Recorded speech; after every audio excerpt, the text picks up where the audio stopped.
আমাকে অনুরোধ করা হয়েছে যাতে করে আমি যুদ্ধ শেষ করি, তবে খুব তাড়াতাড়ি ইরান যুদ্ধ শেষ হবে। কুয়েত, কাতার, সৌদি সবাইকে বলবো পরিস্থিতি স্বাভাবিক করতে।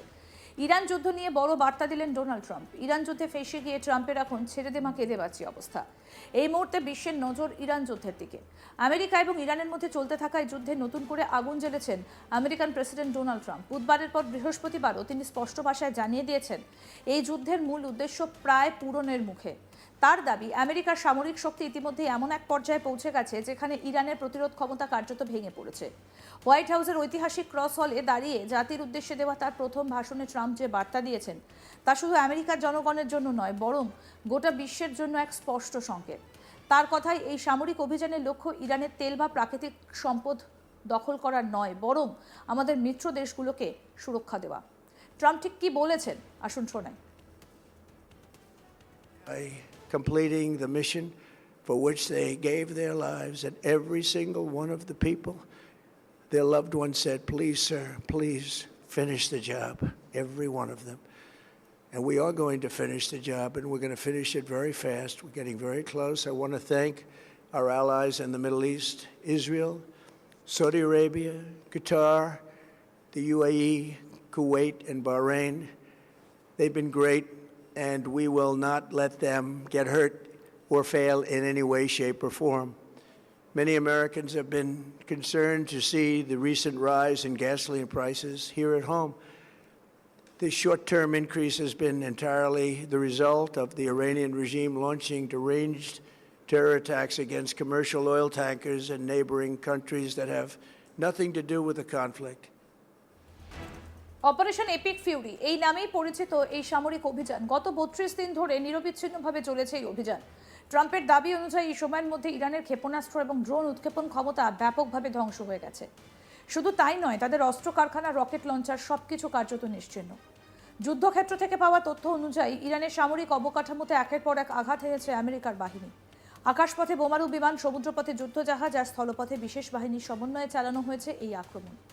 ট্রাম্পের ভাষায় ইরানের নৌবাহিনী এবং বিমান বাহিনী এখন ইতিহাসের অংশ, তাদের আর কোনো কার্যকর অস্তিত্ব নেই।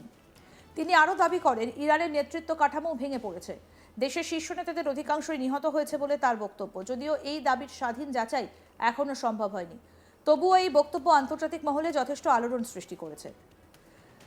যুদ্ধ মানেই শুধু অস্ত্রের সংঘর্ষ নয়, এটা একটা মানসিক লড়াইও, আর সেই লড়াইয়ে ট্রাম্প স্পষ্টতই মনস্তাত্ত্বিক চাপ তৈরি করতে চাইছেন। তিনি বলছেন, গত 4 সপ্তাহে আমরা এমন এক জয় অর্জন করেছি যা খুব কম মানুষই আগে কখনো দেখেছে। তার কথায় আত্মবিশ্বাসের ছাপ স্পষ্ট, তবে সেই আত্মবিশ্বাসের সঙ্গেই রয়েছে এক কঠোর হুঁশিয়ারি। আগামী 2 থেকে 3 সপ্তাহের মধ্যে ইরানের ওপর আরও কঠোর আঘাত হানার পরিকল্পনার কথা জানিয়েছেন তিনি।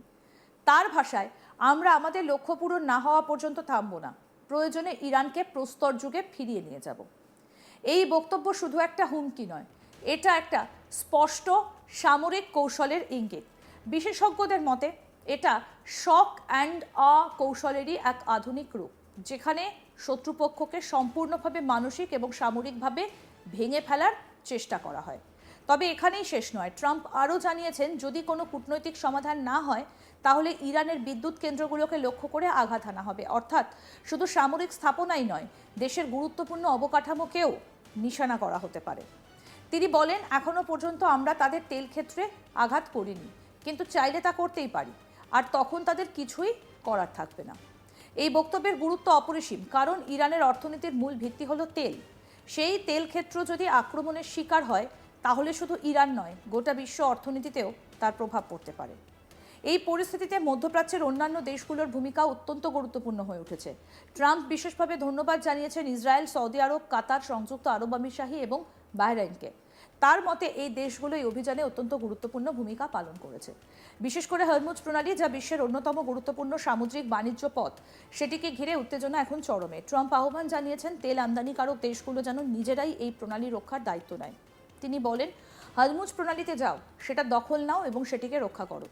এই আহ্বান আন্তর্জাতিক মহলে নতুন করে বিতর্কের সৃষ্টি করেছে, কারণ এটা সরাসরি একটা কৌশলগত সামুদ্রিক অঞ্চলে হস্তক্ষেপের আহ্বান।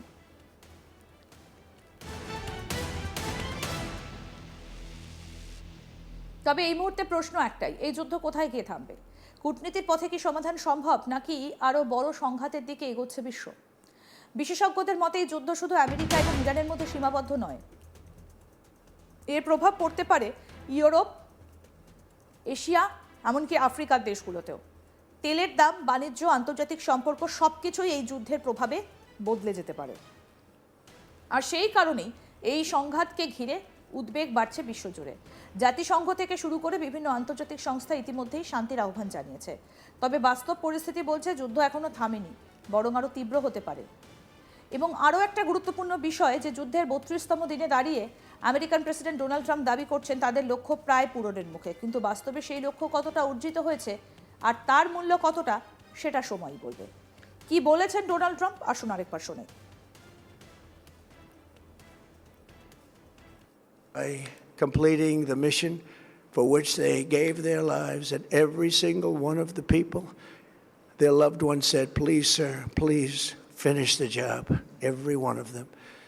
And we are going to finish the job, and we're going to finish it very fast. We're getting very close. I want to thank our allies in the Middle East, Israel, Saudi Arabia, Qatar, the UAE, Kuwait, and Bahrain. They've been great, and we will not let them get hurt or fail in any way, shape, or form. Many Americans have been concerned to see the recent rise in gasoline prices here at home. The short-term increase has been entirely the result of the Iranian regime launching deranged terror attacks against commercial oil tankers in neighboring countries that have nothing to do with the conflict. By completing the mission for which they gave their lives, and every single one of them. White house সূত্রে জানা গিয়েছে Trump প্রশাসন এই সামরিক অভিযানের সময়সীমা খুব সচেতনভাবে নির্ধারণ করেছে। 2 থেকে 3 সপ্তাহের সময়সীমা ঘোষণার মাধ্যমে একদিকে যেমন আমেরিকার সেনাবাহিনীর ওপর চাপ তৈরি করা হচ্ছে দ্রুত ফলাফল আনার জন্য, অন্যদিকে ইরানকেও পরোক্ষভাবে সতর্ক করা হচ্ছে। সময় খুব কম, এই সময়ের মধ্যেই যদি পরিস্থিতি নিয়ন্ত্রণে না আসে তাহলে সংঘাত আরও জটিল হতে পারে। ট্রাম্প তার বক্তব্যে আরও স্পষ্ট করে দিয়েছেন এই যুদ্ধ থামাতে কোনো চুক্তির প্রয়োজন নেই, অর্থাৎ কূটনৈতিক সমঝোতার পথ আপাতত অগ্রাধিকারে নেই। তার কথায় রানের কোনো ডিল করার প্রয়োজন নেই, তাদের কোনো চুক্তি করতে হবে না। এই মন্তব্য থেকে বোঝা যাচ্ছে আমেরিকা এখন সম্পূর্ণভাবে সামরিক শক্তির উপর নির্ভর করেই লক্ষ্য অর্জন করতে চাইছে। তবে এর মধ্যে রয়েছে একটা বড় কৌশল, চুক্তির দরজা পুরোপুরি বন্ধ না করেও সেটাকে গুরুত্বহীন করে দেওয়া যায়। কি বলেছেন ডোনাল্ড ট্রাম্প, শুনবো। All I have to do is leave Iran, and we'll be doing that very soon, and they'll become tumbling down, and stock prices were up today almost to a record because they know two things. Number one, we have a safe country. We had to take a little detour because we had a madman named Khomeini who sadly is no longer with us. আরও update পেতে দেখতে থাকুন আজ তাক Bangla, subscribe করুন, notification পেতে bell button option press করুন।